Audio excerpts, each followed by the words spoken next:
Bonjour, bonsoir, vous tous qui nous suivez sur la RTFJ, TV L'Enfant Jésus. Que l'Éternel Dieu vous bénisse et grand merci de votre fidélité. Vous êtes bien dans votre émission Tobonisa. Aujourd'hui, ça sera une émission qui aura pour thème la rentrée scolaire. Comme vous le savez, la rentrée a déjà commencé pour certains de nos enfants. Mais avec mon invité, nous allons pouvoir donner des astuces, pouvoir aider les parents, comment orienter l'enfant, comment diriger l'enfant, comment l'aider dans le devoir, comment pouvoir dialoguer avec l'enfant, comment même aimer l'enfant. Alors nous allons un peu essayer de toucher dans tout ça. Comme c'est la rentrée, c'est le bon moment pour pouvoir bien commencer avec l'enfant pour que la réussite soit certaine pour la fin de l'année. Et je ne suis pas tout seul, je vais laisser à mon invité de pouvoir se présenter. Bonjour. Bonjour. Professeur. Merci beaucoup. Bonjour. Comment vous allez? Je vais très bien. Je vais très bien. Je suis vraiment ravi de l'occasion que vous nous donnez pour que nous puissions partager, parce que ici je ne viens pas dans la logique de donner et d'enseigner, non, mais c'est de partager.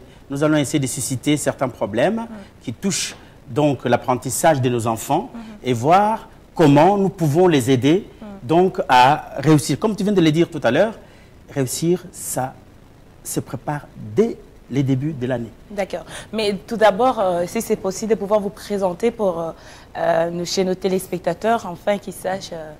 Oui, mon nom c'est Kassanda Jean-Richard. Je suis professeur donc, à l'Institut Notre-Dame de Lourdes de Laken, au secondaire supérieur. Et j'ai fait aussi la médiation familiale, c'est-à-dire j'aide les parents, enfin les couples qui sont en crise. Donc certaines personnes nous voient et nous essayons ensemble de voir et de réfléchir sur ce qu'ils traversent comme problème et nous donc pour qu'ils puissent eux-mêmes donc rétablir la paix. Et aussi les jeunes qui sont en crise, les ados. Mais de temps en temps, nous essayons aussi d'aider les parents à savoir comment donc aider les enfants à bien étudier. D'accord, mais c'est vraiment très important. Je crois qu'on aura aussi à soulever toutes ces relations entre parents, d'abord entre les parents et les enfants et l'harmonie familiale. Mais ça, c'est des thèmes à la langue que nous aurons à pouvoir partager. Mais là, maintenant, nous allons parler sur la rentrée scolaire parce que il y a des enfants qui ont réussi, il y a ceux qui n'ont pas réussi, mais c'est toujours important de faire un suivi dès les débuts pour que l'enfant puisse réussir son année. Parce que des fois, on se prend un peu en retard pour la réussite ou les cours avec les enfants. Mais maintenant, d'abord, je voudrais savoir comment pourrions-nous aider les enfants parce que là, ils étaient en vacances, de pouvoir quitter cet esprit de vacances pour pouvoir s'adapter à la rentrée scolaire. Tout à fait. Effectivement, je suis d'abord très ravi parce que là, vous tombez à pic. Votre émission est organisée donc au bon moment.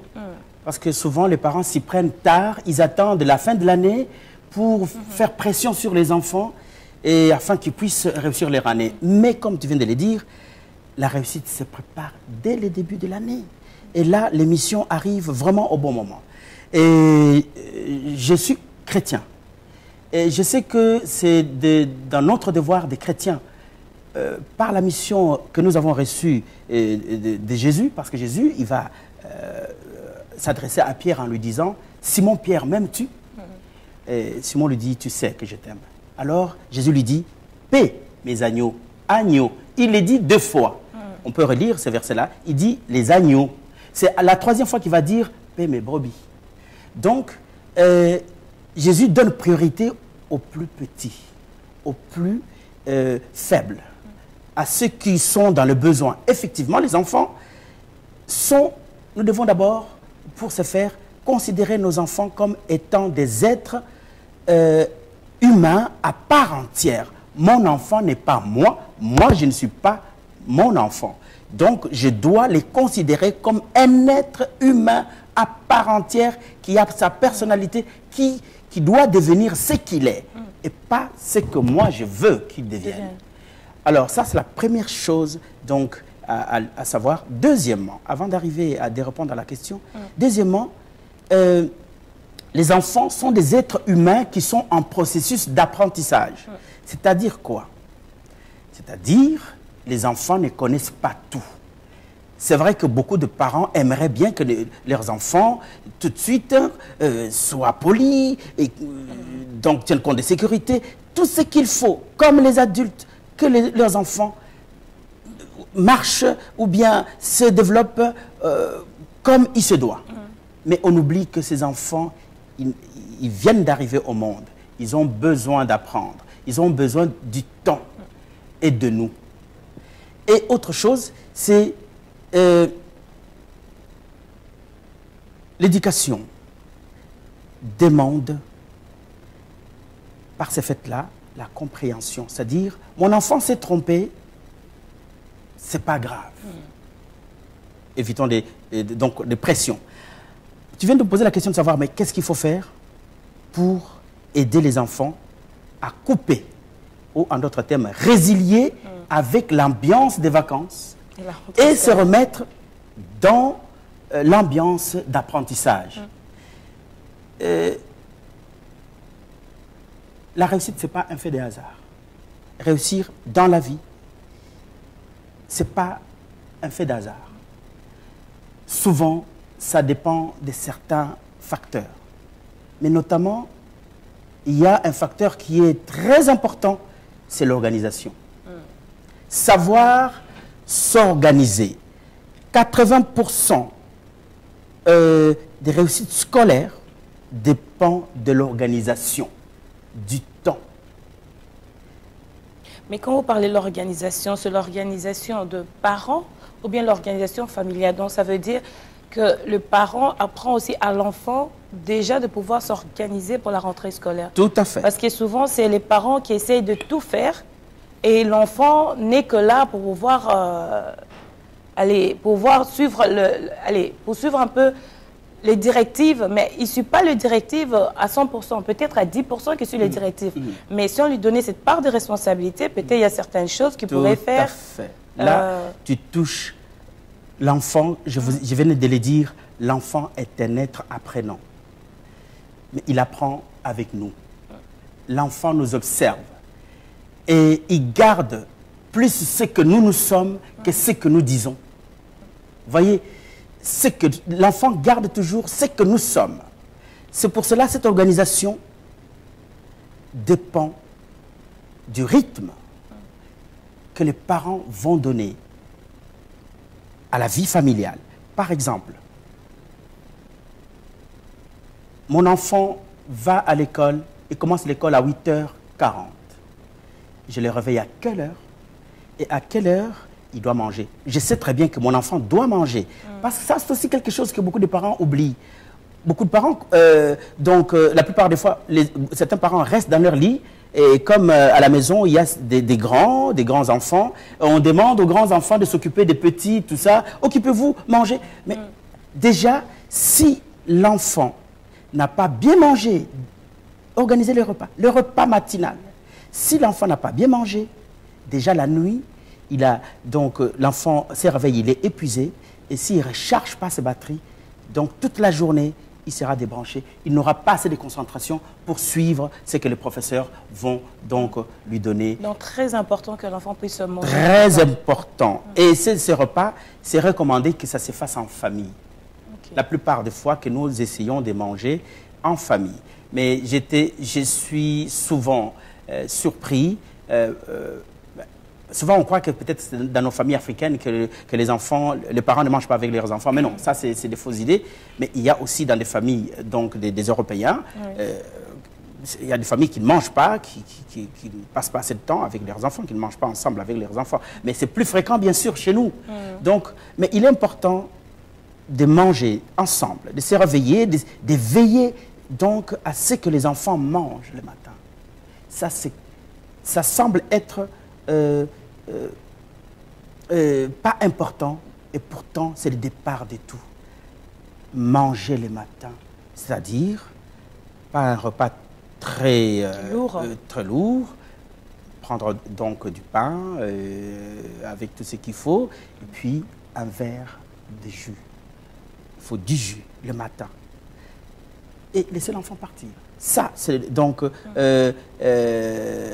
Je pense que le temps qu'ils prennent le petit déjeuner le matin en famille, c'est le moment où ils prennent le temps de pouvoir parler, de pouvoir dialoguer, pouvoir dire, l'enfant peut dire aux parents, regarde, il y a ça qui se passe à l'école, j'ai ça comme devoir, la prof a dit et tout.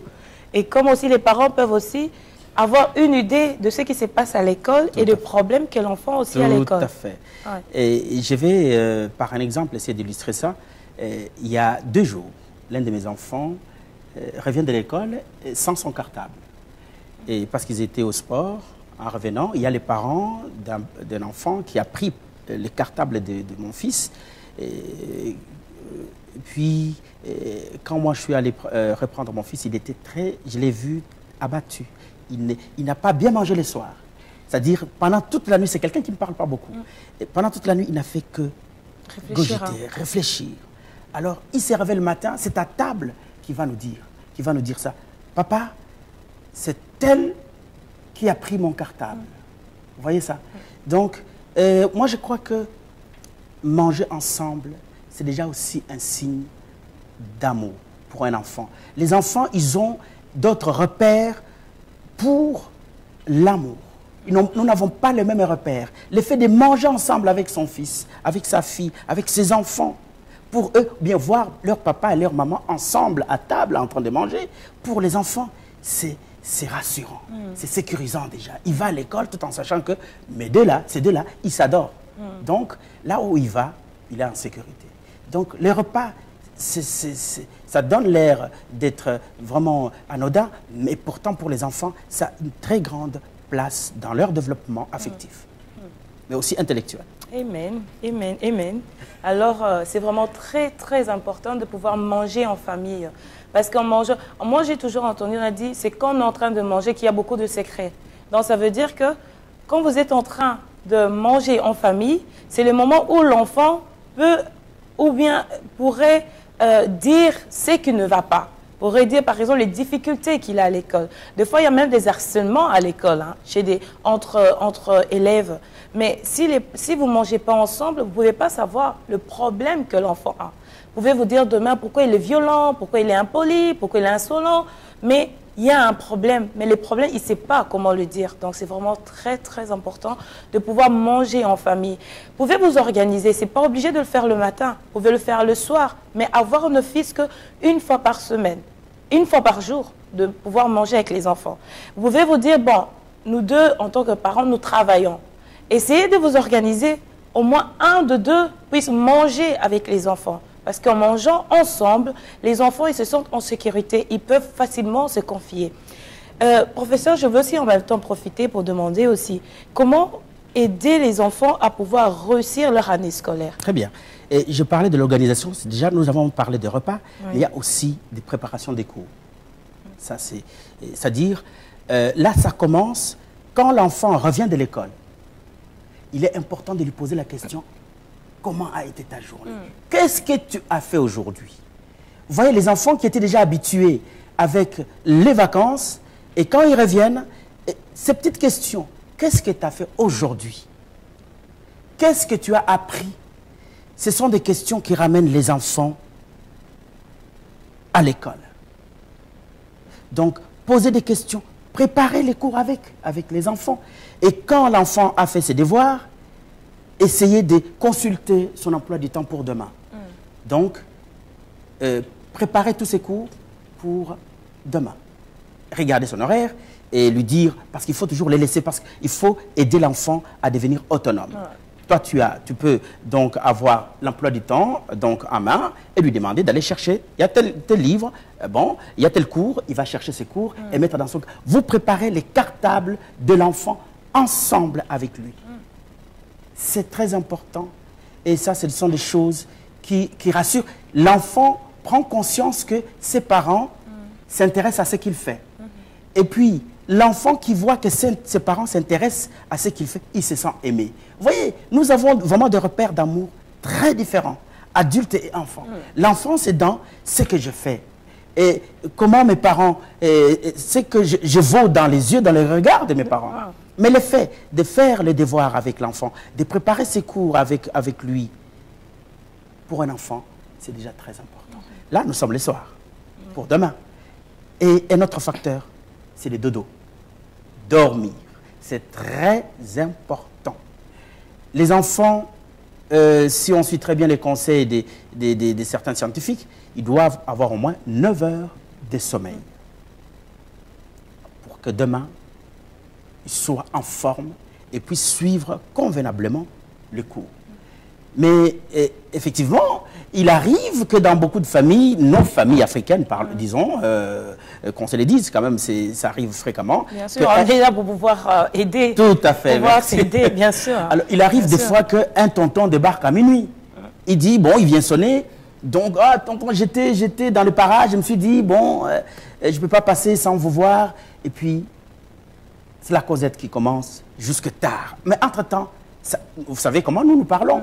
Nous crions. Et il faut des fois entendre, j'aime bien, mais nos enfants nous font rire à l'école quand il arrive que nos enfants, parce que ces enfants se confient à nous, bien ils parlent sérieusement. Mais quand ils décrivent ce qu'ils vivent à la maison, mais vous êtes morts de rire. Mais entre-temps, ça fait mal parce que ces enfants, on les voit, ils sont fatigués les lendemains. C'est des enfants qui, si tonton est resté jusqu'à 3h, 4h du matin, ces enfants n'ont pas dormi jusqu'à ces heures-là. Profondément. Alors qu'à 6h, à 7h, ils doivent se réveiller et être à l'heure à l'école. C'est-à-dire, la journée de l'enfant, de cet enfant-là, est finie. C'est fini, il ne va pas bien suivre les cours, il ne sera pas attentif parce que l'organisme va chercher à tout prix à récupérer ses heures de sommeil, donc perdues. Alors, il sera en lutte contre lui et contre donc l'apprentissage. Et là, pour un enfant, donc, c'est raté. Il a même du mal à être concentré à l'école. Tout à fait, il ne va pas être concentré, il va devenir nerveux. Si c'est encore des ados, l'adolescence aidant, c'est des enfants qui vont être agressifs avec leurs profs. Si le prof lui fait une remarque, pourquoi tu dors, pourquoi tu n'es pas attentif, il peut répliquer avec beaucoup de... Alors, et la plupart des fois, ça déjà, ça gâche la journée, ça gâche les relations entre l'enfant et ses amis, et puis l'enfant et le professeur. Vous voyez, c'est des petites activités comme ça, familiales, qui apparemment n'ont pas assez d'importance, mais pour l'enfant, pour l'apprentissage, pour donc redonner l'enfant les rythmes scolaires, ce sont des choses qui comptent. Très important. Vraiment, c'est vraiment très important. Pour la concentration de l'enfant, parce que c'est vrai que dans nos familles, on est une mentalité un peu africaine, on pourrait dire. On a souvent l'habitude de dire on va rendre visite sans toutefois téléphoner, sans toutefois prévenir que je passerai. On débarque à n'importe quelle heure. On ne peut pas aussi dire que, écoute, il y a les enfants qui sont en train de dormir. Et en plus, quand c'est des appartements, les appartements, ça résonne aussi. S'il y a 2 ou 3 tontons au salon qui sont occupés à parler football ou politique, donc les enfants n'arrivent pas à dormir. Tout à fait. Donc, dans leur tête, il n'y a que la conversation qui s'est passée la nuit. Effectivement. Et ils vont être perturbés et leur sommeil va être perturbé et par conséquent, ils vont se réveiller, comme nous l'avons dit, trop tard et la journée est gâchée. La journée est finie à ce moment-là. Donc, c'est des problèmes qui commencent, des problèmes relationnels, les problèmes d'attention et ça peut engendrer chez d'autres enfants, s'ils ne savent pas donc c'est maîtriser, ils peuvent aller jusqu'à la bagarre et se faire virer dans une école. Pour une fois, un enfant qui n'avait jamais fait ça. Mais on ne prend pas conscience que cette attitude, ce comportement de l'enfant vient de nous, les adultes. Vient de nous, les adultes. Donc, ce que j'aimerais bien nous demander, parce que je suis aussi parent, comme vous, donc c'est de faire attention à ça. Chez les Blancs, des gens ne s'invitent pas souvent chez eux. Ils se retrouvent au restaurant. Souvent, la maison reste un nid familial, un cocon d'intimité familiale. Et rarement les gens, chez les gens qui nous accueillent dans ce pays, reçoivent les gens. Mais quand ils le font, c'est pour vous dire que nous vous introduisons dans notre intimité. Vous valez plus que tout. Vous voyez? Mais c'est rare. ils les font rarement. S'il y a des activités, des rendez-vous entre amis, donc il y a des endroits bien précis, c'est des restaurants, ils peuvent aller dans des endroits où il y a des jeux, où on organise des jeux, ils jouent et ils causent, tout à fait, ils causent, ils se parlent. Donc, mais tout ça c'est pour éviter, pour essayer de garder les rythmes de la maison, les rythmes de vie de la maison, donc intacts, et pour permettre aux enfants de bien apprendre, de bien donc se développer intellectuellement. Vraiment, c'est vraiment très important parce que bien souvent, en tant que parent, tu te dis mais comment ça se fait mon enfant est devenu aussi agressif? Comment ça se fait mon enfant est devenu insolent? Et après, on aime bien remettre la faute aux autres, mais on ne prend pas le temps de pouvoir réfléchir d'où vient le problème, pourquoi est-ce que l'enfant est comme ça. Donc ça veut dire que tu ne prends pas d'abord le temps de parler avec l'enfant.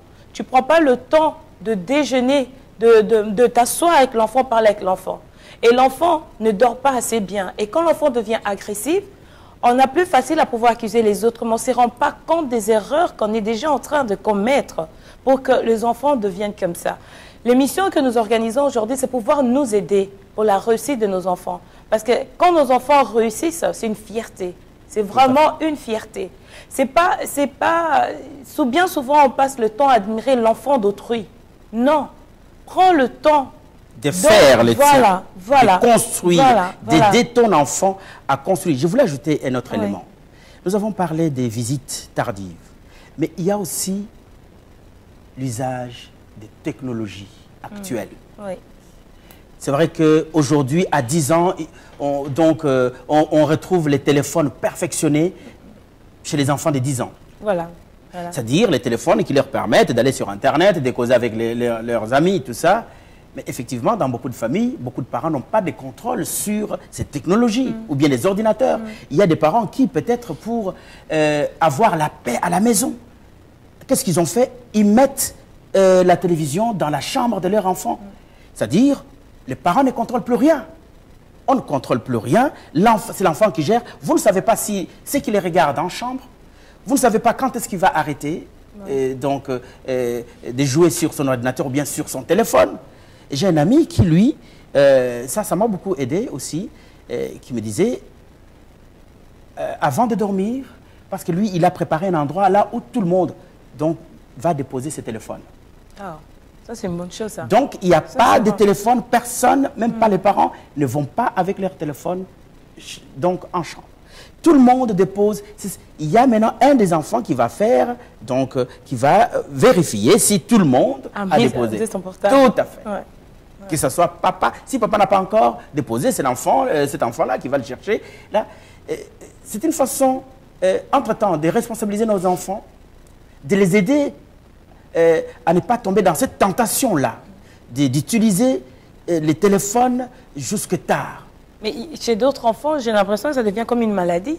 Ils peuvent être en famille, il n'a pas le temps de parler en famille, mais l'enfant est vraiment... L'isolement. Voilà, l'isolement est vraiment rentré dedans, quoi. Tout à fait. Et on ne sait même pas les genres de conversation, les SMS, tout le temps SMS. Tout à fait. Et les parents, ils ne savent même pas avec qui l'enfant est en train de dialoguer. Est-ce que c'est une personne qui lui conseille? Il parle de quoi?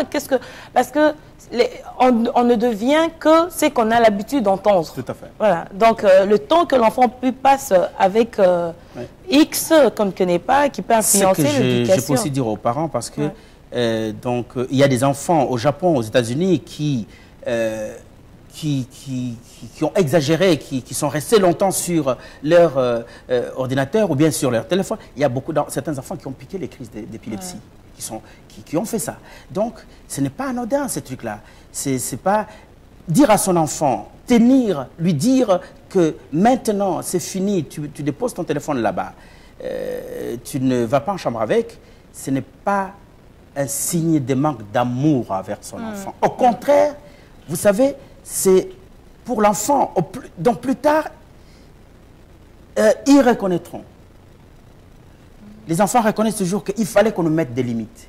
C'est une façon de mettre des limites claires aux enfants. Les enfants, tels que je les entends souvent parler, ils n'aiment pas les parents qui laissent faire tout. Ils n'aiment pas Ah, d'accord. Beaucoup de parents qui croient qu'il suffit donc de donner tout à l'enfant, de le laisser faire tout ce qu'il a envie de faire. Effectivement, les enfants n'aiment pas. Il y a ceux-là qui disent que je n'ai pas une maman, je n'ai pas un papa, j'ai un copain. Non, donc il faut faire la différence aussi entre être parent et être copain de son enfant. Ah, d'accord. Les enfants aiment bien, effectivement, que dans sentir son père, l'autorité. Sentir l'autorité, pas exagérer. Nous parlerons de l'autorité si vous voulez, dans les prochaines émissions. Nous parlerons de l'autorité parce qu'il y a aussi beaucoup d'exagération dans notre culture. L'autorité, donc, c'est sentir que papa s'intéresse à ce que je fais, il me met des limites claires. Vous savez, notre esprit humain, c'est comme de l'eau. Vous voyez, l'eau prend la forme du récipient dans lequel on la met. Si ces récipients étaient ronds, l'eau prendrait la forme de ce verre. Si le verre est carré, l'eau prend la forme. C'est comme ça avec notre esprit humain. Alors, le fait de mettre des barrières à l'enfant, dire « tu ne passes pas ici », tu ne passes pas ici, mais en expliquant. Bien sûr, c'est très important. Il faut toujours, très important. Ouais. Nous revenons au dialogue, c'est que tu as relevé juste tout à fait au début. Donc, donner des limites claires, mais expliquer. Les enfants aiment qu'on explique. Parce que c'est comme ça qu'ils apprennent. Je viens de le dire tout à fait au début. Il faut toujours partir du fait que, de l'idée que l'enfant est apprenant. Il apprend. Il n'a pas la même expérience que moi. Il a besoin de moi, de ma patience, de mon attention, de mon affection. Des fois, ce n'est pas évident parce que j'aimerais aussi me mettre à la place des parents qui ont le stress du travail, de la vie. Et en même temps, il y a aussi le stress des enfants pour pouvoir gérer le tout. Des fois, ce n'est pas évident. Des fois, il y a le parent qui a cette motivation-là de pouvoir aider son enfant, prend le temps d'apprendre. Mais il est fait tellement aussi vite parce qu'il y a aussi la pression de la vie. Vous voyez là, vous allez organiser la vie comme étant des étapes bien précises. Non, ça doit couler des sources. Je vais prendre mon fils à l'école. Déjà dans la voiture, on commence à causer. Je ne mets pas la musique dans la voiture, on cause. Il y a beaucoup de parents, qu'est-ce qu'ils font? C'est qu'il y a même des parents qui ont mis des DVD dans la voiture. Oui. Que les enfants regardent, qui ne me parlent pas. Mais vous ne savez pas quel message vous envoyez aux enfants. Vous coupez la communication. Déjà, à ce moment-là, je reprends mes enfants à l'école, je coupe ma radio, je parle avec mes enfants. Et dans certains cas, d'ailleurs, vous allez voir certains enfants, ceux qui sont vraiment studieux, ils vont commencer à faire les devoirs dans la voiture. Il y a des enfants comme ça. C'est-à-dire, pour qu'en arrivant à la maison, il fait tout à fait autre chose. Vous voyez? Donc, il ne faut pas maintenant organiser votre vie en l'entrecoupant. Non, ça doit couler. C'est-à-dire, ce que je fais, ça fait partie de ma vie. C'est ma vie de parent. J'aide mes enfants, je sors avec, je cause avec. Comment ça va? Est-ce que la maîtresse, elle était gentille aujourd'hui? Qu'est-ce que vous avez fait? Et qu'est-ce que l'activité? Vous avez été à la piscine? Vous voyez, c'est des choses comme ça. Et d'ailleurs, parce qu'on parlait aussi du dialogue. Les dialogues, il ne faut pas attendre. Beaucoup de gens attendent qu'un enfant fasse des bêtises. Quand un enfant fait une bêtise et qu'à ce moment-là, vous voulez amorcer les soi-disant dialogues, lui, il les prend pour des reproches. Ce n'est plus un dialogue. Lui, il se referme. Il prend ça pour des reproches. Mais si vous avez l'habitude, déjà dans les berceaux, ceux qui sont papas, ceux qui vont devenir papas, commencez à parler à votre enfant, déjà dans le ventre de sa maman. Parce que ça, c'est pour prendre les habitudes de lui parler. Et quand il va sortir, même s'il ne vous comprend pas, continuez à lui parler. Vous verrez à un certain moment, chaque fois qu'il verra votre visage, il a envie de parler. Dans ce langage, c'est cette joie-là. C'est-à-dire, là, vous avez suscité l'envie de s'exprimer. Et vous pouvez continuer avec ça. Ça va couler des sources. Donc, on ne doit pas s'organiser comme ça. Ça ne doit pas être vraiment des moments bien stricts. Non, ça doit faire partie de ma vie. Vous voyez?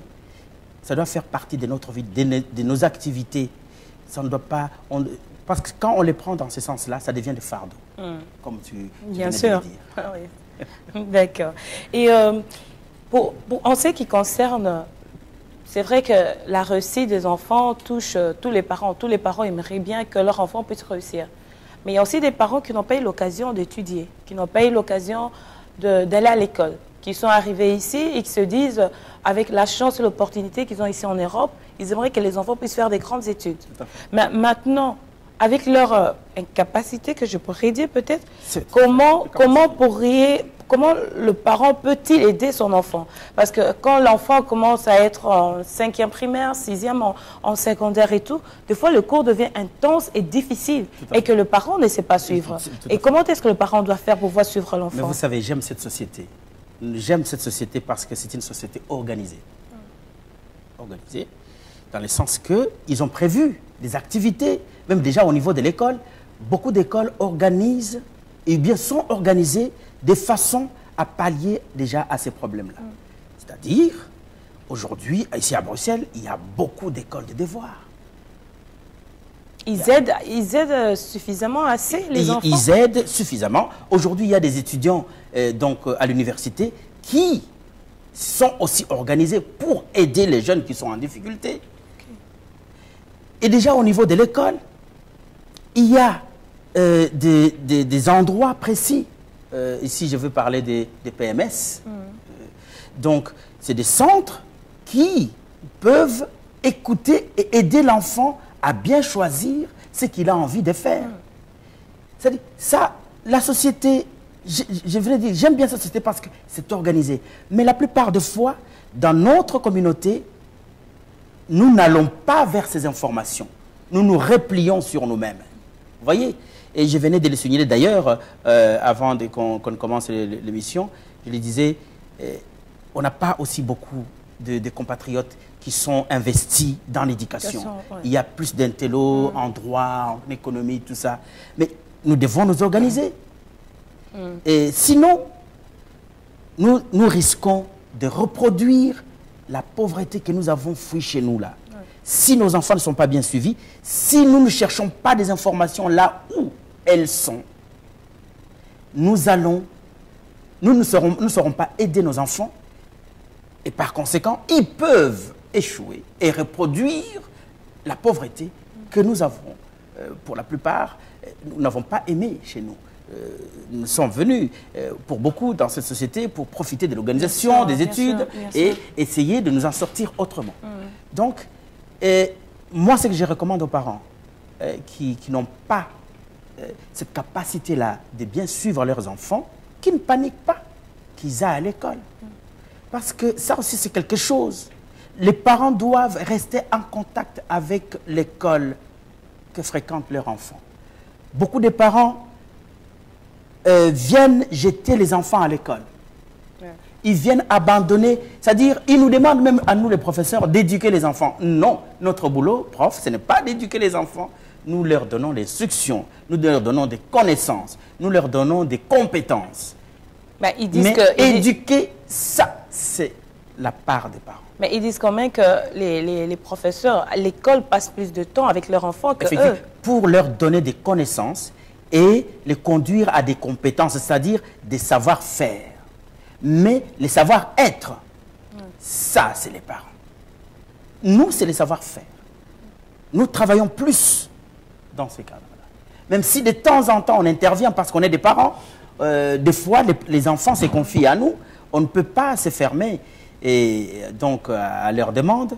Mais la racine, la source d'une éducation solide, c'est ce que vit d'abord l'enfant à la maison. C'est l'organisation, c'est que les parents montrent les chemins que les parents tracent. Ça, c'est plus important que toute autre chose. Les autres activités viennent se greffer sur l'éducation. Que donnent les parents? Même ce que nous leur donnons, c'est toujours au-dessus. Parce que souvent, nous aussi, nous sommes en conflit avec les jeunes gens qui nous disent « Non, tu n'es pas mon père, tu ne peux pas me dire ça. Tu n'es pas ma mère, tu ne peux pas faire ça. » Ils nous bloquent, ils te bloquent. Tu ne peux pas aller plus loin que ça. Mais aujourd'hui, quand même, les élèves ne sont pas assez difficiles qu'avant? Bon.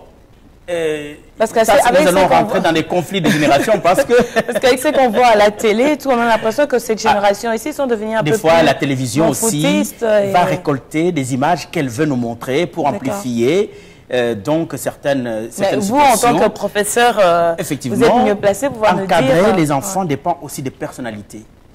Je sais que parmi les profs, il y a ceux-là qui ont la vocation. Ah oui. Voilà. Il y a des gens qui ont la vocation, qui savent comment prendre ces élèves-là. Comment les prendre, c'est-à-dire les mettre derrière soi pour qu'on puisse ensemble avancer. Mais si vous les prenez mal, comme ils le disent, si vous ne nous respectez pas, effectivement, à ce moment-là, ils vont se mettre devant vous et vous-même, vous n'allez pas avancer. Vous voyez, tout dépend de la personnalité du professeur. Même à la maison, nous venons de le dire, l'éducation des enfants, tout dépend de la personnalité des parents. Vous savez, les enfants, je vais vous dire une chose. Les enfants, c'est comme apprendre à éduquer son enfant, c'est comme apprendre à conduire une voiture. Beaucoup de gens, ceux qui me suivent maintenant, ceux qui ont appris à conduire une voiture, ils vont se souvenir. Souvent, lorsque, pour la première fois, on prend sa voiture en main, on a l'impression que la voiture, elle est agressive. Énorme. On la traite de tous les noms d'oiseaux. Bien sûr. Elle est agressive, elle est ceci. Et pourtant, l'agressivité n'est pas dans la voiture, elle est en nous. Ouais. Jusqu'à ce que le moniteur va nous apprendre à nous maîtriser, nous. Lorsque nous maîtrisons nos émotions, nos peurs, la voiture se calme. C'est comme ça aussi avec l'éducation des enfants. Apprendre à se maîtriser. Donc, éduquer les enfants, les préparer à réussir l'année, c'est aussi éduquer les parents, surtout. C'est pour cela que j'ai dit que votre émission est tombée à pic. C'est au bon moment. Chers parents, vous qui nous suivez maintenant, essayez, je laisserai mes coordonnées, donc ici, essayez maintenant de chercher, déjà de fouiller, de voir qu'est-ce que vous devez faire, qu'est-ce que vous pouvez faire pour aider vos enfants à déjà, bien maintenant, se refaire donc la place à l'école et préparer la réussite pour l'année prochaine. Je voulais en même temps profiter pour attirer l'attention des parents qui sont soucieux, qui se disent comment est-ce qu'ils pourront aider leur enfant à réussir leur année scolaire. Les parents qui n'ont pas fait assez d'études et qui se disent comment est-ce que je peux aider mon enfant. J'aimerais juste vous dire quelque chose. Il ne faut pas avoir honte d'aller à l'école pour aller demander aux professeurs pour l'école de devoirs. Est-ce qu'il y a des associations pour pouvoir aider les enfants, avoir de rendez-vous, même avec les professeurs? C'est vrai qu'il y a réunion de parents, mais il faut essayer aussi d'avoir faire de rendez-vous avec les professeurs, mais en dehors de réunions de parents, pour avoir le suivi, savoir comment est-ce que l'enfant évolue en classe. Le professeur est mieux placé pour vous dire, je sens que ces derniers temps, il est trop fatigué. Je sens que ces derniers temps, il est un peu trop pensif. Je sens que ces derniers temps, il est un peu il parle pas trop. Donc, avec tous ces renseignements, vous pouvez rentrer à la maison, avoir le dialogue avec votre enfant et savoir le problème que l'enfant a. Et cela va vraiment aider, nos enfants. Et je voulais aussi lever aussi... Je ne sais pas comment pourrais-je le dire, parce qu'il y a aussi ces petits problèmes, on sait, qui concernent l'Église. Parce que la majorité aussi des enfants qui ont aussi des problèmes scolaires, ce sont aussi des enfants qui sont, je ne sais pas si je veux, abonnés à l'Église. Parce que c'est vrai on a la foi, on est chrétien, il faut aller à l'Église. Vous êtes aussi chrétien, comme vous l'avez dit, qu'il faut aller à l'Église. Mais il y a tellement d'activités à l'Église que des fois, les enfants, ils ne savent pas suivre avec les devoirs scolaires. Donc, le lundi, il doit être à l'église, il doit répéter pour la chorale. Le mercredi, il doit être là, il doit chanter pour l'intercession le mercredi. Le jeudi, peut-être, il y a une autre activité. Le vendredi, le samedi, le dimanche. Et l'enfant se rend compte que, même le parent, que la majorité de temps, ils sont à l'église et il n'y a pas le temps pour l'enfant pouvoir apprendre. Par rapport à ça, qu'est-ce que vous pourriez dire? Quels conseils pourriez-vous donner? Oui, je crois que là, vous allez tout droit au but. Je suis chrétien. Je viens de le dire tout à fait au début. Je suis chrétien. Je sais, Dieu m'a permis que je puisse aller faire aussi des grandes études. Mais c'est ma foi qui m'a poussé à faire ça. Je parle de ça, je n'aime pas parler de ce que j'ai fait comme études. Mais lorsqu'il m'est l'occasion m'est offerte, j'essaie d'en parler pour mobiliser, sensibiliser, motiver. Moi, c'est ma foi qui m'a poussé à aller plus loin. C'est-à-dire, je me suis dit, j'aimerais qu'un jour prêcher, parler de Jésus à ces gens-là. À ces gens-là qui sont les plus loin, parce que de temps en temps, on trouve dans ces milieux-là des gens bien gonflés qui croient que le prier, c'est pour des gens des basses classes. Tout à fait. Alors, c'est vrai qu'il y a eu maintenant, ce que tu viens de dire est vraiment crucial, parce que beaucoup de chrétiens, moi je voudrais aller des deux côtés, soit ce sont des parents qui sont plus investis, Occulte. Qui n'ont pas le temps qui n'ont pas le temps de s'occuper des enfants, oui. et même... des fois, c'est toute la famille. Pour beaucoup, ça devient une raison de ne pas manger avec ses enfants. C'est-à-dire, ils mettent au congélateur des frites, des fricandelles, de cervelas, tout ça. Allez, vous restez, vous mangez, c'est fini. Et moi, je suis parti. Et vous dormez, et quand tout est fini, toi, ils responsabilisent les plus grands. Toi, les plus grands, tu fais non. Le plus grand, c'est un enfant. Il a besoin d'avoir le temps pour soi. Vous voyez, ça c'est le premier volet que j'aimerais bien. D'abord, la responsabilité des parents qui sont trop engagés. Dieu, notre Dieu, comme je venais de le dire tout à fait au début, c'est la mission qu'il donne aux familles. C'est d'abord éduquer les tout-petits. Il dit à Pierre, paie mes agneaux. Agneaux, bana mémé. Ce sont les enfants. Dieu donne de l'importance parce qu'il sait très bien que ces enfants, c'est l'église de demain. S'ils ne sont pas bien éduqués, c'est perdu. Donc, cette mission que Jésus donne à Pierre, c'est aussi à nous qu'il la donne. Comme Pierre, nous avons le devoir de prendre soin de nos enfants. C'est lui. Et d'ailleurs, il va dire, mais commencez à Jérusalem par l'évangélisation. Commencez chez vous, à la maison. Imaginez-vous. Donc, moi je crois que ce sont des ratés dans notre marche vers Jésus. Ça, c'est des ratés, mais qu'on peut récupérer. On peut récupérer, c'est-à-dire s'organiser. Et même aussi nos frères j'interpelle les frères qui souvent encadrent aussi tous ces chrétiens-là, qui de temps en temps prennent courage pour dire aux parents ce qu'ils doivent faire, ce qu'ils peuvent faire et leur donner le temps pour qu'ils puissent s'occuper de leur famille. Et pour les enfants maintenant, c'est tout à fait la même chose. La foi n'exclut pas la raison. La raison peut éclairer la foi et éclaire la foi. Aujourd'hui, il y a beaucoup de découvertes qui nous aident à comprendre l'histoire même biblique. Ça, c'est la science qui est en train de découvrir des choses. Donc, je ne peux pas dire, je suis chrétien et j'abandonne tout, je me donne à Dieu, mais si vous voulez devenir médecin, c'est raté. Ouais. Parce qu'on ne devient pas médecin en dormant, et puis tu te réveilles demain parce que le Saint-Esprit va descendre, et tout de suite, tu deviens, tu as les talents d'un médecin, tu commences à opérer les gens, tout ça. Je crois qu'il faut faire la différence. J'aimerais donner à tout le monde, ceux qui nous écoutent maintenant, une formule. Dieu est juste. Il a donné à chacun de nous un don. Amen. Mais ce don peut devenir un talent. Quand? Le don peut devenir un talent lorsqu'il est associé au travail. Donc la formule que j'aimerais maintenant donner à ceux qui nous suivent, c'est talent égale don plus travail. Si Dieu m'a donné un talent et que je ne travaille pas, jamais les gens ne verront ce talent. Donc, et ces talents d'ailleurs, si aujourd'hui je suis médecin, dans mon travail, aujourd'hui je suis professeur, mais dans mon travail, j'ai fait tout pour que l'Esprit du Seigneur puisse être transmis.